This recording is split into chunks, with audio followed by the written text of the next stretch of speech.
Hello friends, welcome to my channel. এসে গেছি আরেকটি নতুন মিনি ব্লগের সাথে। তো আজকে সকালবেলায় ঘুম থেকে উঠে দেখি আকাশের অবস্থাটা ঠিক এরকম হয়ে আছে, মানে একদম মেঘলা মেঘলা করে আছে।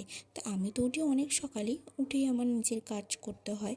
তো নিজের কাজ সারা মোটামুটি হয়ে গেছে, হয়ে আমি উপরে এসেছি। তো আকাশের অবস্থাটা এতটাই সুন্দর লাগছে যেন মনে হচ্ছে সারাদিন এরম থাকলেই ভালো হয়। তো তারপর দেখো উপরের কাজও তো সারতে হবে, তো উপরের কাজ সারতেই চলে এসেছি। তারপরে দেখো ধীরে ধীরে সমস্ত কাজটাই আমি সেরে নিয়েছি। বিছানাটা অর্গানাইজ করে নিয়েছি, তারপরে ঘরটা একটু ভালো করে মুছে নিয়েছি। আর এখানে দেখো এদের কাণ্ড দেখো, এরা খাচ্ছে থানকুনি পাতা। হ্যাঁ, বরবাবু থানকুনি পাতা এদেরকে দেয়, আর এরা জানি না কেন এত ওই জিনিসটা খেতে ভালোবাসে। তারপর দেখো এবছরে প্রচুর গাছের মধ্যে, প্রতি গাছের মধ্যেই আম হয়েছে, তাই না? দেখো কত হয়েছে। তো স্নান তো হয়ে গেছে, স্নান সেরে পুজোটাও করে নিয়েছি। তো এবার নিচে নামবো, দেখি বরবাবু আজকে লেটে বেরোবে, ব্রেকফাস্টও করব। তো চলো, পুজোটা আর একটু বাকি আছে, সেরে ফেলি। তো দেখতে থাকো। তো তারপর তো আমি দেখো পুজোটা সেরে ফেলেছি।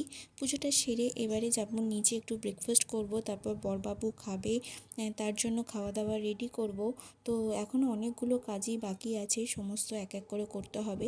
আর সকালের দিকটা আমার ভীষণ ভীষণ মানে কাজের চাপটা একটু থাকে। তো তারপরে দেখো আমি একটু বসে গেছি খেতে। এই যে মুড়ি নিয়ে আমি একটু ব্রেকফাস্টটা সেরে নিয়েছি। তারপরে এই যে দেখো বরবাবু গিয়েছিল স্নান করতে, স্নান সেরে এসে আমি ওর খাবারটা বেড়ে দিয়েছিলাম। আজকে একটু সিম্পল রান্নাই হয়েছে ভাত, উচ্ছে আলু ভাজা, এখানে পটল দিয়ে মাছ দিয়ে তরকারি।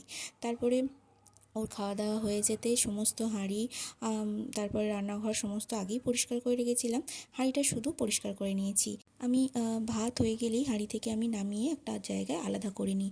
তারপরে দেখো এই যে বরবাবু রেডি হয়ে গেছে, তো এবারে ও বেরিয়ে গেল। তো বরবাবু তো বেরিয়ে গেল, তোমরা দেখতেই পেলে। তো এবারে আমি আজকে হচ্ছে একাদশী, তো আমি কিছু আনাজ কেটে কুটে রাখবো, কারণ মামুনি এসে খাবে, ডালিয়া রান্না করবে, খাবে। তো সে কারণে একটু কেটে কুটে রেখে তারপরে আমি ওপরে যাব। তো চলো দেখতে থাকো। তো এখানে আমি ডালিয়ার জন্য আলু, গাজর, পটল, এগুলোই সবজিগুলো ছিল, তো এগুলোই কেটে কুটে রেখেছি। তো এসে যখন বানাবে বানিয়ে খাবে।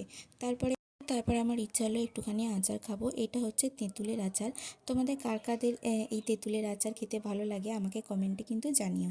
দেখো তো কত সুন্দর হয়েছে আচারটা। তো বরবাবু তো চলে গেছে, আমি চলে এসেছি ওপরে সব জোগাড়জাতি করে।